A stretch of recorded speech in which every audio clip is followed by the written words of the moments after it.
Nobody knew except the court system. And they all knew that my boy was not fit to testify, that he needed to be placed in a mental institution immediately. Had the jury known that,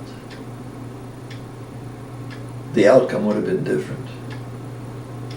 Throughout this whole 34-page, you will read that my two boys, oh, they were living in fear. They were afraid to accuse David Rice. They didn't know what to do. But they did not want to accuse me. Christopher kept screaming and crying, no, no, no, my father's a good man. Don't listen to my brother, he's lying to you. The HRS was determined to get the boys to testify.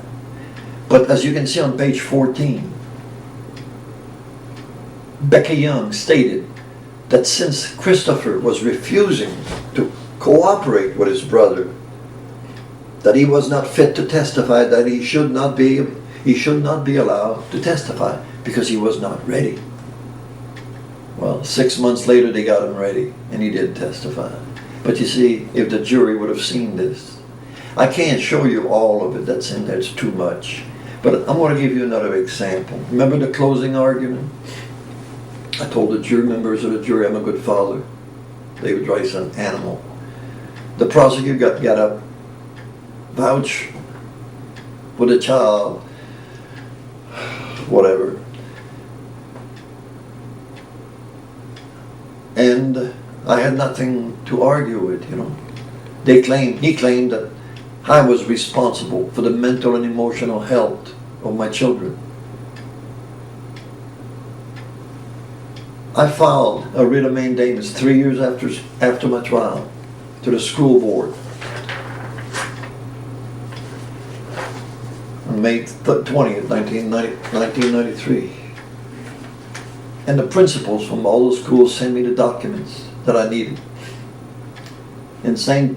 Augustine, when my boys were living with me in 1986, here's what the principal says about Tristan, the one that's supposed to be put in the mental institution. Tristan is a bright little boy. He has no behavior problem.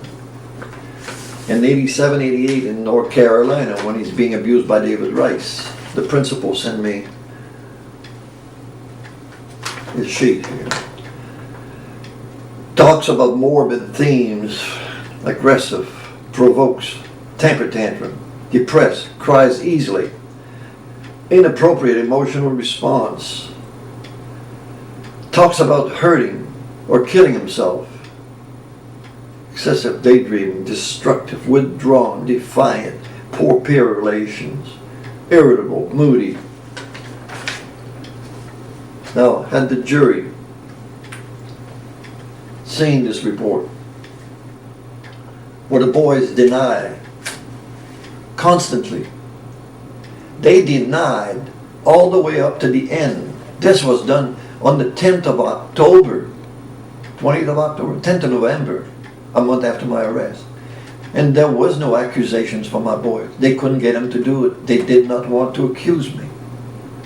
And the day they walked into court, both of them, not a lewd act, no capital sexual battery. They got to him. But they got to him and they destroyed him. Because my oldest boy is in a mental institution today. And he can't live with what he's done. My other boy is in the Florida State Prison. He called me 18 years after. I had not heard a word from him. And he calls me and he says, Dad, how are you? I said, fine. I said, who's this? He says, your son, Christopher. And he says, Dad, he says, I don't know how to tell you, but he says, I can't live with myself anymore. And he says, I'm sorry, but I didn't mean it. I'm sending you a sworn document, sworn testimony, that yes, I did testify, but I was encouraged, I was coached, and I was rehearsed, and I was given gifts to testify. That was signed October 30th, 2008. He's in the Florida State Prison right now, like his brother in a mental institution. Both of them totally destroyed.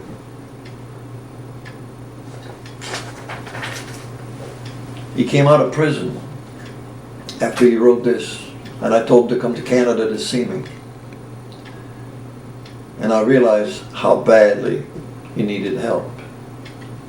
He's a nice boy, but can't work, been on drugs since the age of 12, no school.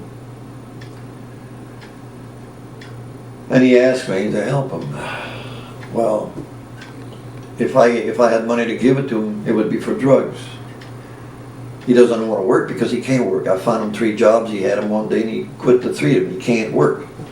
Has to go steal some copper cables to steal and then sell for drugs or something.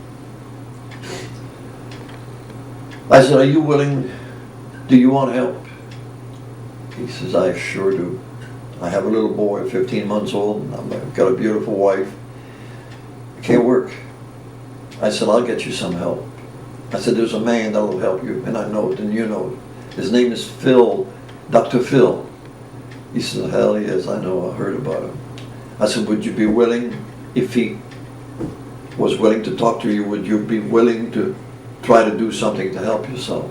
He says, you better bet on it. I says, well, I'm going to get in touch with him. He gave me his brother's number at the mental institution. He was so happy to talk to me. He said, Dad, get me out of here. I said, I guarantee you I will get you out of there. I called the doctors. I asked him what it would take to have him transferred to Canada. They told me they couldn't wait to get rid of him. I called Canada, La Annonciation. They were ready to take him, but I don't have the money.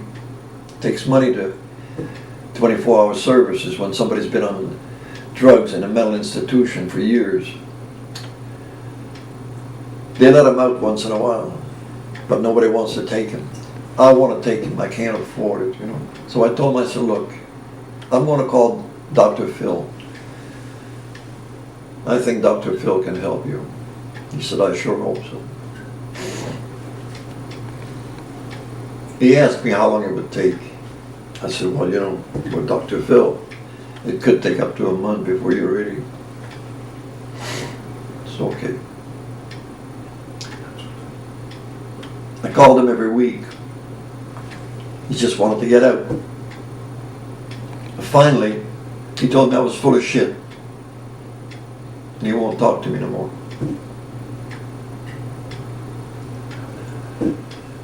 I don't understand with Dr. Phil. I'm sure he never got the message because knowing the man. I sent him 3 emails. I never got an answer. I sent him a whole package with everything. I never got an answer. So I gave my word to my boys, which I shouldn't have. But I thought that I knew Dr. Phil. I made a mistake, I guess. But I still think he didn't know. I need somebody to tell me what to do. At the beginning I told you, I'm here to salvage what's left of my boy's life. And I don't have much time left to live.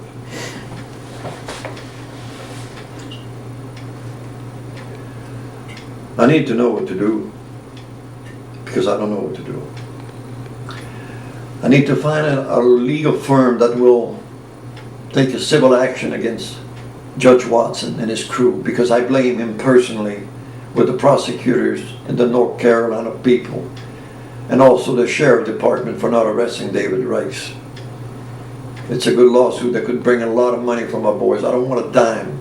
And if there's a firm out there that think that I have a case, I will give you whatever you want. I don't want a dime. And lawsuit takes time. If I could find something now, I need to transfer my boy out of there now.